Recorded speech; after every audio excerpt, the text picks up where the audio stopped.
Ladies and gentlemen, it is my honor to introduce to you our guest speaker, Attorney John Luen Lumanta. Big hand.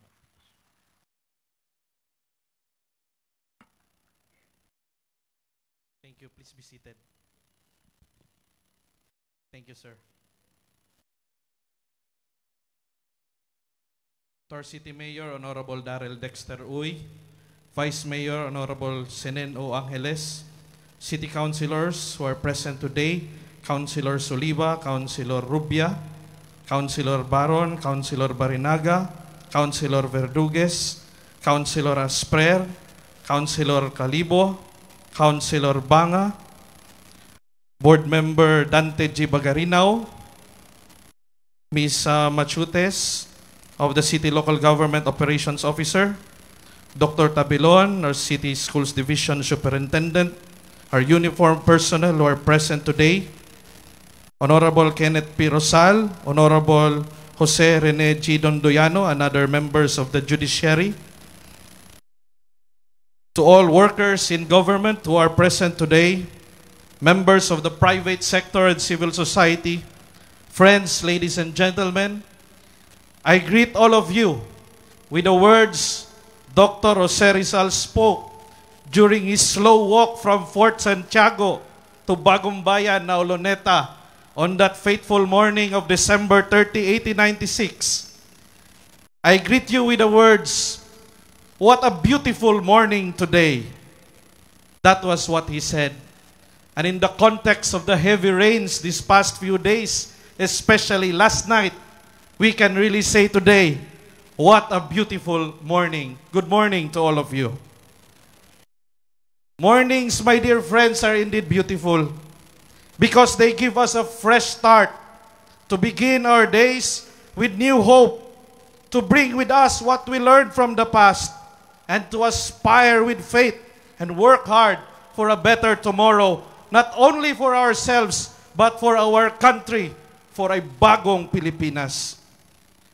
I remember when I was a young boy, during my elementary years, my parents would bring me here in this plaza every 30th day of December to watch, what would they say, ang pagpusil kang Rizal.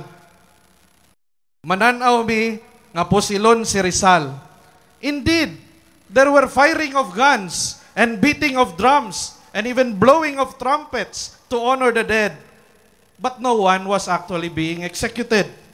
It was simply the usual gun salute and commemoration rites in honor of Jose Rizal, just like what we did today. And then I grew up, and during my teenage years, that time I became an altar boy at the cathedral. Don't you know that I also played a role in our city's December 30 Rizal Day commemoration rites? And I think that was from year 2000 to 2004.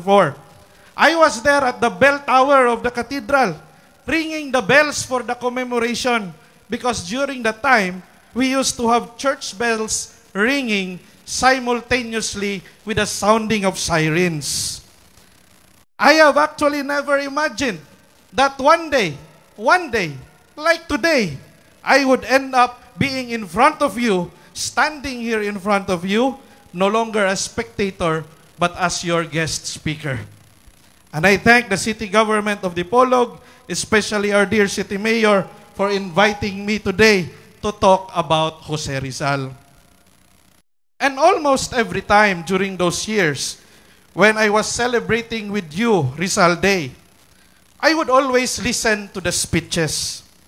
To my mind, as a young boy, I have asked, why are we doing this for Rizal? Who really is Rizal? And why do we need to celebrate him with all these elaborate ceremonies that would truly ignite curiosity of anyone, especially those who love their country? The truth is, Rizal has been part of the life of each and every Filipino. From time to time, we would encounter Rizal, sometimes from womb to tomb. For example, our 1 peso, no matter how it has been devalued over time, would always have the face of Rizal.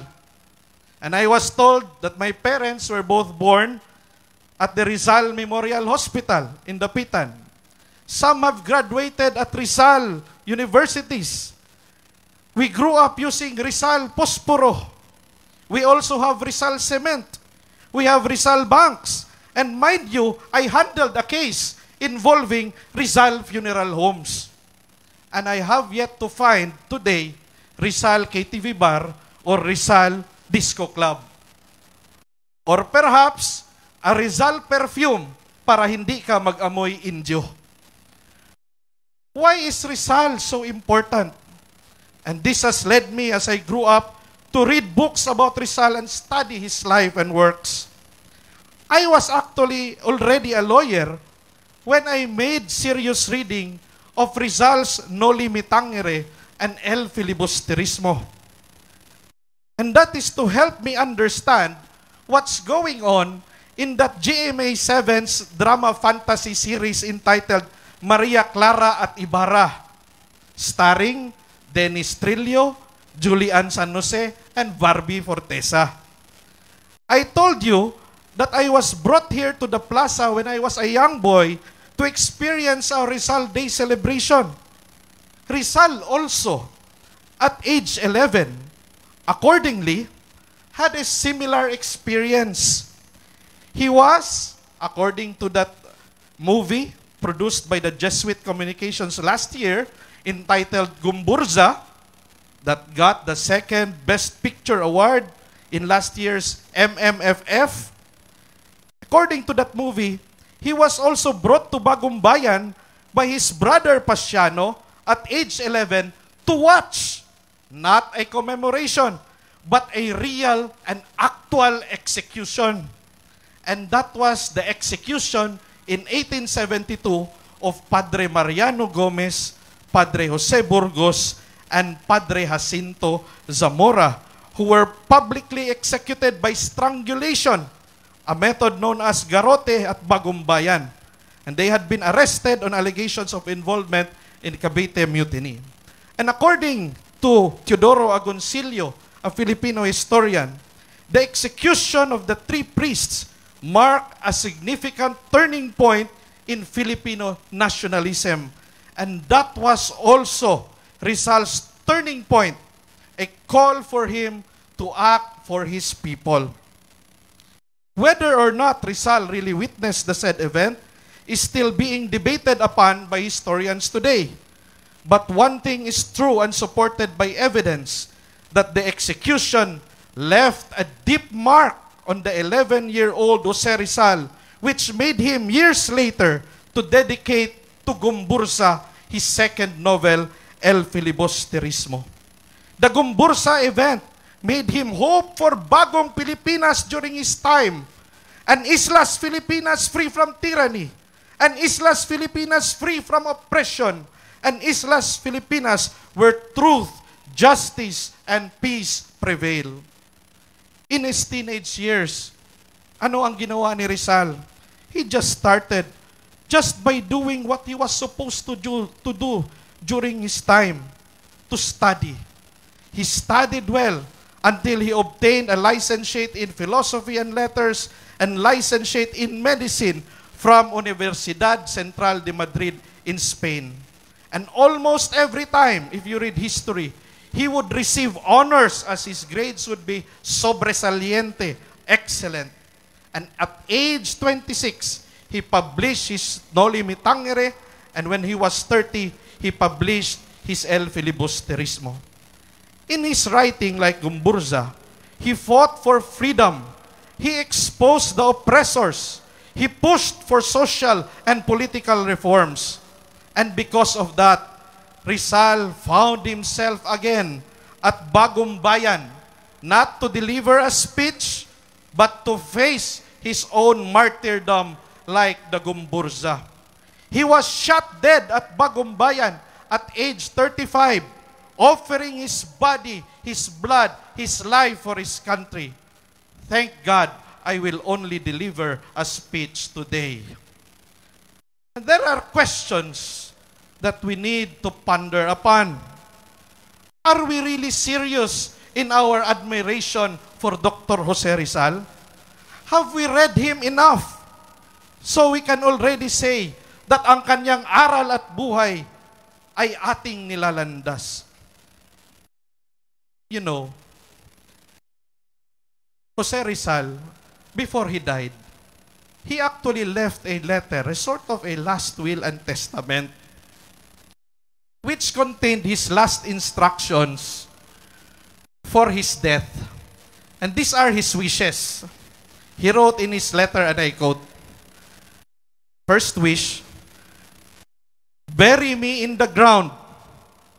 Place a stone and a cross over it, my name, the date of my birth, and of my death, nothing more. First wish. Second wish of Rizal.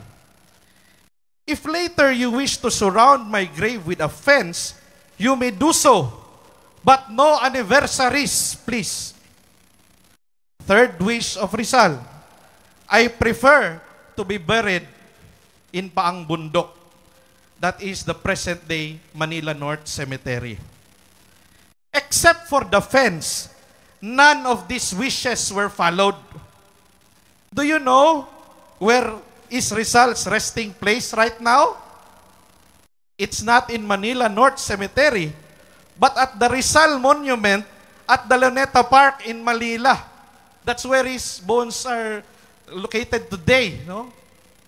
Certainly, we did not bury him in the ground, but in a mausoleum. Not only with a fence, but with honor guards. And there is no cross over his grave. Instead of a simple stone above his grave, we have a whole obelisk with gold stars and a big statue over him in Luneta.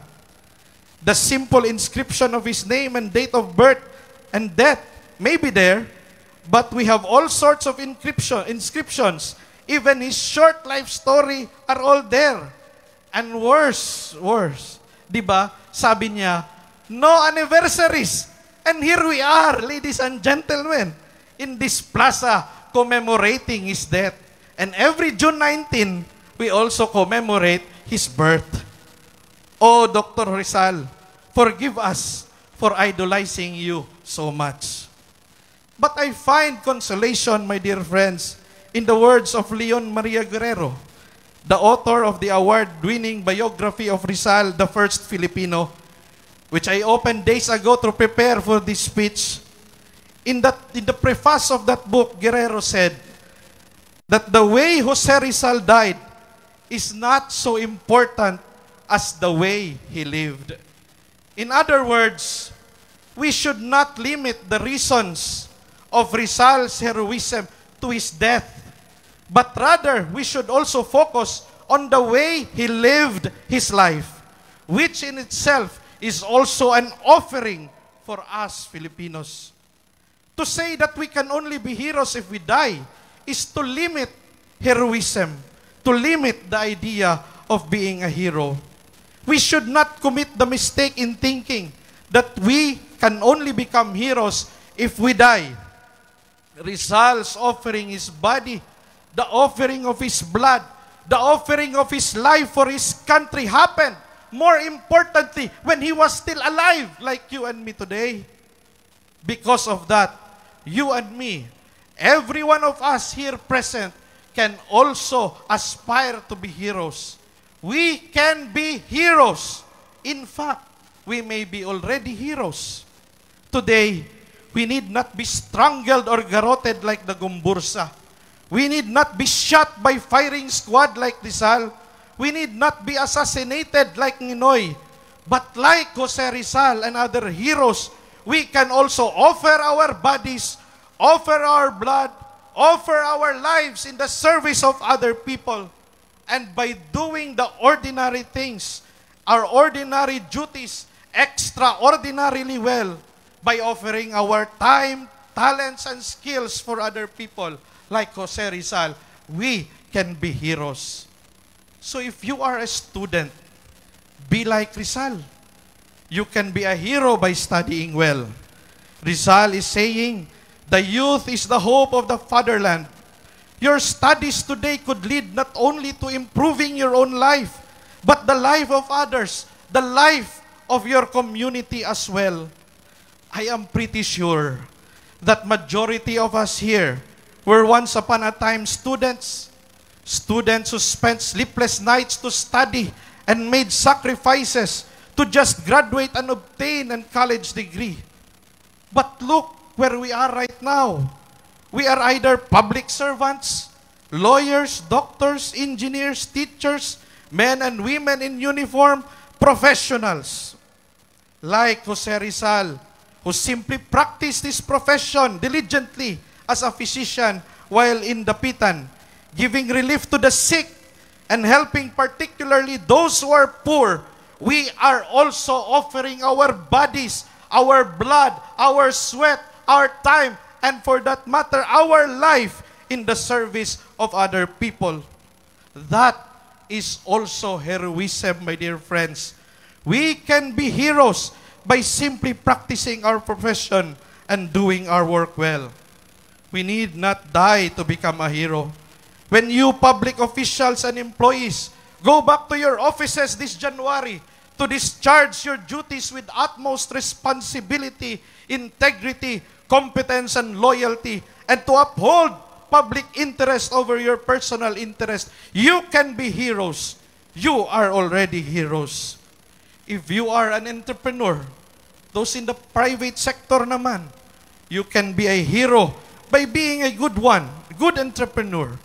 Jose Rizal, while in Dapitan, he engaged in various business ventures, including fishing, copra production, and hemp training. Rizal was an entrepreneur. So if you are also in the private sector, businessmen and women, whether that business is small, medium, or large, you can be heroes because you help boost our economy.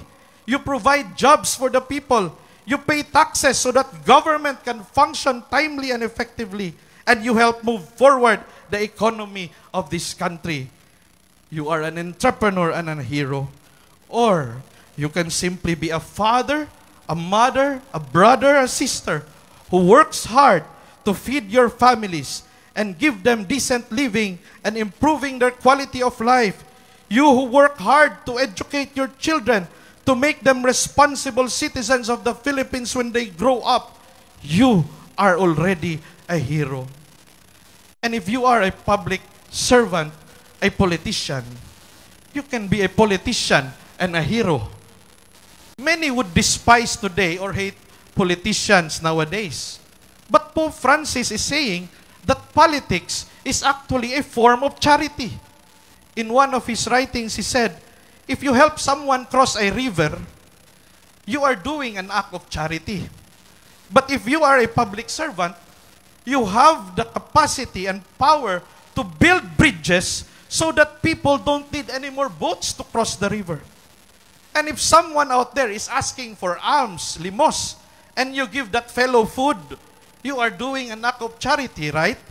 But if you are a public servant, you can do more. You can create policies and livelihood programs that would create jobs so that not only one person is fed, but many people, including their families. My dear friends, we need heroes today. And while we express our gratitude to those heroes who already passed away, the heroes that should act today are not those who are in the graves and monuments and cemeteries, but the heroes of today are actually all of us who are here, you and me, present today, alive and kicking. But most especially, you who are here, you who offered your lives, your time, your talent to serve the city of Dipolog. And the results of your collective efforts are out. You have a chief executive who is number 5 top performing local government chief executive in the Philippines, Mayor Darrell Dexter Uy. You are number 8 among the cities in economic growth. Why don't you give yourselves a round of applause? And most lovable city in Asia. And now your city, the city of Dipolog, is now being classified as second-class income city by the Department of Finance, which means our economy is growing here in the city of Dipolog. My dear friends, you could have not done those achievements without your efforts and hard work. The efforts and hard work of those who comprise the city government of Dipolog, including the responsible and hard-working Dipolognons. Yan ang kabayanihan, yan ang pagsasabuhay sa aral ni Rizal. And that is actually the essence of Bagong Pilipinas. The present administration's brand of governance and leadership, which focuses on all-inclusive plan for economic and social transformation, a principled, accountable government reinforced by unified institutions of society. Lahat tayo, together, sama-sama, for a common objective, which is to realize the goals and aspirations of every Filipino. Tayo ang mga bayani na kailangan ng bayan. At kung tayo ay sama-sama, all of us, the public sector and private sector, including ordinary citizens, if we work together to move our community forward, we can all achieve so many things for our city and for our province and for our country. So let us go together. In Bisaya, how do you say that? Kuyog ta daw. Mabuhay si Jose Rizal. Dagang salamat, dagbayan. Our city